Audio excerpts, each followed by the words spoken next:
Some questions from cyclotron. What are the primary functions of the electric field and the magnetic field in the cyclotron?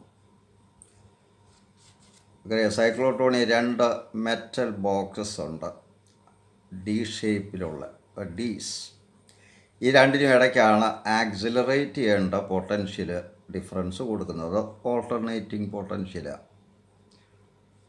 ഈ രണ്ട് ഡിക്കും ഇടയ്ക്കുള്ള ഗ്യാപ്പിൽ കൂടെ charge particle jump ചെയ്യുമ്പോഴാണ് അതിന് energy കിട്ടുക. ഈ മെറ്റൽ ഡീസിനകത്ത് ഇലക്ട്രിക് ഫീൽഡ് അങ്ങ് ആബ്സെൻ്റ് ആവും, കാരണം മെറ്റലിനകത്തോട്ട് ഫീൽഡ് പെനിട്രേറ്റ് ചെയ്യില്ല. അതിനകത്ത് അപ്പോൾ മാഗ്നറ്റിക് ഫീൽഡ് മാത്രമേ ഉണ്ടാവൂ. സൈക്ലോട്രോണിൻ്റെ കൺസ്ട്രക്ഷൻ തിയറിയൊക്കെ എടുത്ത് നോക്കണം. അപ്പോൾ ഇലക്ട്രിക് ഫീൽഡിൻ്റെ ഉദ്ദേശം പാർട്ടിക്കിളിന് എനർജി കൊടുക്കുക എന്നുള്ളത്. മാഗ്നറ്റിക് ഫീൽഡാണ് ഇതിനകത്ത്, ഈ ബോക്സിനകത്ത് ഇതിനെ സർക്കുലർ പാത്തായിട്ട് ബെൻഡ് ചെയ്യുന്നത്. അപ്പോൾ ആവർത്തിച്ച് ഈ ഗ്യാപ്പ് ക്രോസ് ചെയ്യാൻ വേണ്ടി രംഗം ഒരുക്കുന്നത് മാഗ്നറ്റിക് ഫീൽഡാണ്. അപ്പോൾ മാഗ്നറ്റിക് ഫീൽഡ് ഇതിനെ കേർഡ് പാത്തിലാക്കി വീണ്ടും ഗ്യാപ്പിൽ കൊണ്ടുവരിക. അത് അതിൻ്റെ ഡ്യൂട്ടി. ഇലക്ട്രിക് ഫീൽഡിൻ്റെ ഡ്യൂട്ടി എനർജി സപ്ലൈ ചെയ്യുക എന്നുള്ളത്. അപ്പോൾ the electric field supplies energy to the charged particle.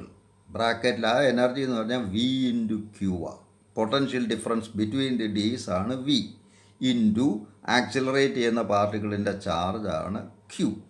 അപ്പോൾ VQ, ഇത് ഇലക്ട്രോസ്റ്റാറ്റിക്സിലൊക്കെ പഠിച്ചിട്ടുണ്ടല്ലോ. Work equals VQ, potential difference V apply ചെയ്ത് കഴിഞ്ഞാൽ ഒരു ചാർജിന് കിട്ടുന്ന ചാർജ് ചെയ്യുന്ന വർക്ക് VQ, അത് മുഴുവൻ കൈനറ്റിക് എനർജി ആയിട്ട് മാറും, വർക്ക് എനർജി പ്രിൻസിപ്പിൾസ്. അപ്പോൾ the electric field supplies energy to the charged particle. ഓരോ പ്രാവശ്യം ജമ്പ് ചെയ്യുമ്പോഴും ഈ ഡിയുടെ ഗ്യാപ്പ് ക്രോസ് ചെയ്യുമ്പോഴും കിട്ടുന്ന എനർജി VQ ആണ്. Each time to the charged particle VQ, each time the cross the gap between the dees. ഇതാണ് ഇലക്ട്രിക് ഫീൽഡിൻ്റെ ഡ്യൂട്ടി.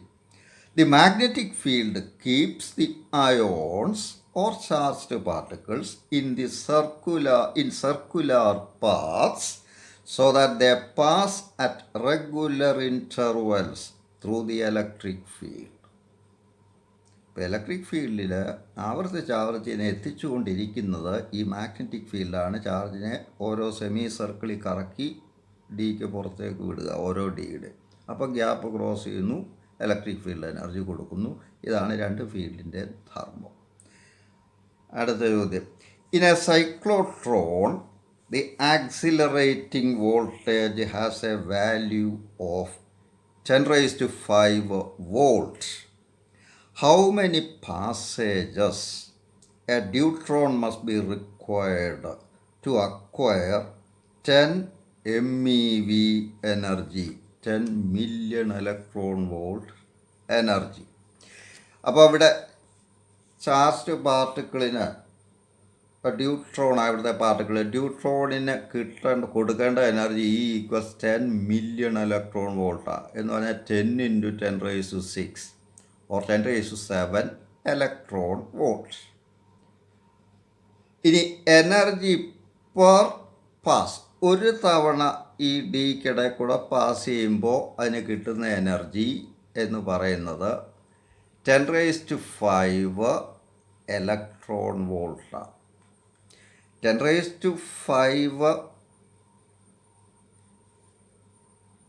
വോൾട്ടാണ് ഇവിടെ അപ്ലൈ ചെയ്യുന്നത്. അപ്പോൾ 1 വോൾട്ട് എന്ന് പറയുമ്പോൾ കിട്ടുന്ന എനർജി 1 ഇലക്ട്രോൺ വോൾട്ടാണ്. അപ്പോൾ V വോൾട്ട് പൊട്ടൻഷ്യൽ ഡിഫറൻസ് എന്ന് പറയുമ്പോൾ V ഇലക്ട്രോൺ വോൾട്ട്. അപ്പോൾ 10⁵ വോൾട്ടാണ് ഇവിടെ അപ്ലൈ ചെയ്യുന്നത്. അപ്പോൾ ഓരോ തവണ ഗ്യാപ്പ് ക്രോസ് ചെയ്യുമ്പോഴും കിട്ടുന്ന എനർജി 10⁵ ഇലക്ട്രോൺ വോൾട്ട്. ആ ഇലക്ട്രോൺ വോൾട്ടിൻ്റെ ഡെഫിനേഷൻ ശരിക്കും മനസ്സിലുണ്ടെങ്കിൽ ഒരു പ്രശ്നമില്ല. ഒരു ഡ്യൂട്രോണിൻ്റെ ചാർജ് എത്ര? E ആണ്, ഇലക്ട്രോൺ ചാർജിന് തുല്യമാണ്. അപ്പോൾ ഒരു ഇലക്ട്രോണിനെ 1 വോൾട്ട് പൊട്ടൻഷ്യൽ ഡിഫറൻസ് ഉപയോഗിച്ച് ആക്സിലറേറ്റ് ചെയ്യുമ്പോൾ ആ ഇലക്ട്രോണിന് കിട്ടുന്ന എനർജിയാണ് 1 ഇലക്ട്രോൺ വോൾട്ട്. അപ്പോൾ 2 വോൾട്ട് ഉപയോഗിച്ച് ആക്സിലറേറ്റ് ചെയ്യാൻ കിട്ടുന്ന എനർജി എന്ന് പറഞ്ഞാൽ 2 ഇലക്ട്രോൺ വോൾട്ട്. അപ്പോൾ വി വോൾട്ട് ഉപയോഗിച്ച് ആക്സിലറേറ്റ് ചെയ്യുമ്പോൾ കിട്ടുന്ന എനർജി എന്ന് പറഞ്ഞാൽ ഇലക്ട്രോൺ വോൾട്ട്. ഇവിടെ ഇപ്പോൾ വിക്ക് വരും 10⁵ വോൾട്ടാണ്. അപ്പോൾ 10⁵ ഇലക്ട്രോൺ വോൾട്ടാണ്. അപ്പോൾ n പാസേജസ്, ഈ ഗ്യാപ്പിൽ കൂടെ n തവണ ഇത് പാസ് ചെയ്യുമ്പോൾ അതിന് കിട്ടേണ്ട എനർജി എത്ര? n × 10⁵. അതെത്ര ആയിരിക്കണം? 10⁷. ഇവിടുന്ന് n കണ്ടുപിടിക്കാം. So n = 10⁷/10⁵. That is 100. അപ്പോൾ 100 പ്രാവശ്യം ഗ്യാപ്പിൽ കൂടി ഇത് കടന്നു പോകുന്നുണ്ട് എന്നർത്ഥം. Another one. Show that the radius of curvature R of the path of a charged particle inside the Ds of a cyclotron is proportional to √n, small letter n, where n is the number of times the particle has been crossing the gap between the Ds. നമുക്കറിയാം ഒരു സൈക്ലോട്രോണിൽ നിന്ന് കിട്ടുന്ന total energy E = B² Q² R² /2m. ഇവിടെ R എന്ന് പറഞ്ഞാൽ radius, cyclotron is radius of curvature of the path, radius. അത് ചോദ്യത്തിൽ പറയുന്നുണ്ട് R. ആ റേഡിയസ് ഇവിടെ വന്നിരിക്കുന്നത്. അപ്പോൾ R റേഡിയസ് ഉള്ള പാത്തിൽ പാർട്ടിക്കിൾ കറങ്ങുമ്പോൾ അതിൻ്റെ എനർജി എന്ന് പറഞ്ഞാൽ E = B Q² R² /2m. But ഒരു തവണ V വോൾട്ടാണ് ഡീസിനിടയ്ക്ക് കൊടുക്കുന്നതെങ്കിൽ ഒരു പ്രാവശ്യം ക്രോസ് ചെയ്യുമ്പം കിട്ടുന്ന എനർജി വി ക്യൂ ചാർജ് ഒന്നും ഇവിടെ അങ്ങ് എടുക്കുക, ലെറ്റ് ഇറ്റ് ബി ക്യൂ. അപ്പോൾ ഓരോ ജമ്പിലും കിട്ടുന്ന എനർജി വി ക്യൂ. അങ്ങനെ n ടൈംസ് ജമ്പ് ചെയ്യുമ്പം കിട്ടുന്ന എനർജി n × വി ക്യൂ. അപ്പോൾ but E = n × V Q. ഇത് രണ്ടും കൂടി കമ്പയർ ചെയ്യണം. So B² Q² R² /2m = n × V Q. ഇവിടെ നിന്ന് R സോൾവ് ചെയ്യുക. ഒരു ക്യൂ അങ്ങ് ക്യാൻസൽ ചെയ്യും ഈ രണ്ട് സൈഡിൽ നിന്ന് പോയിട്ട് R² = 2mVn/B²Q, or R = √ all these. അത് രണ്ടായിട്ട് എഴുതാമല്ലോ. √2mV/BQ² √n. ഇതെല്ലാം കോൺസ്റ്റൻസാണ് ഒരു സെറ്റിങ്ങിൽ സൈക്ലോട്രോണിൽ. അപ്പോൾ ഇതൊരു constant. That means R = a constant into √n, or R is proportional to √n. ഇതാണല്ലോ പ്രൂവ് ചെയ്യേണ്ടത്. Another one. What is the cyclotron frequency of an electron with an energy of 100 electron volts in Earth's magnetic field of 10⁻⁻⁴ Weber/meter²? What is the radius of curvature of the path of this electron if its velocity is perpendicular to the magnetic field? അറിയാം, ഇലക്ട്രോണിൻ്റെ energy 100 electron volt എന്ന് പറഞ്ഞാൽ അത് kinetic എനർജിയാണ്. അപ്പോൾ 12mv². അതിവിടെ തന്നിട്ടുണ്ട് 100 electron volt എന്ന്. അതിനെ അങ്ങ് ജൂളാക്കണം. ജൂളാക്കാൻ ഇലക്ട്രോൺ നമ്പർ കൊണ്ട് മൾട്ടിപ്ലൈ ചെയ്താൽ മതി. അപ്പോൾ 100 × 1.6 × 10⁻⁻⁹, or this is 1.6 × 10⁻⁻17 ജൂൾ എന്ന് കിട്ടി. 12mv². ഇവിടുന്ന് വെലോസിറ്റി സോൾവ് ചെയ്യാം. V എന്ന് പറഞ്ഞാൽ 2 × this much /m. അപ്പോൾ V is √2 ×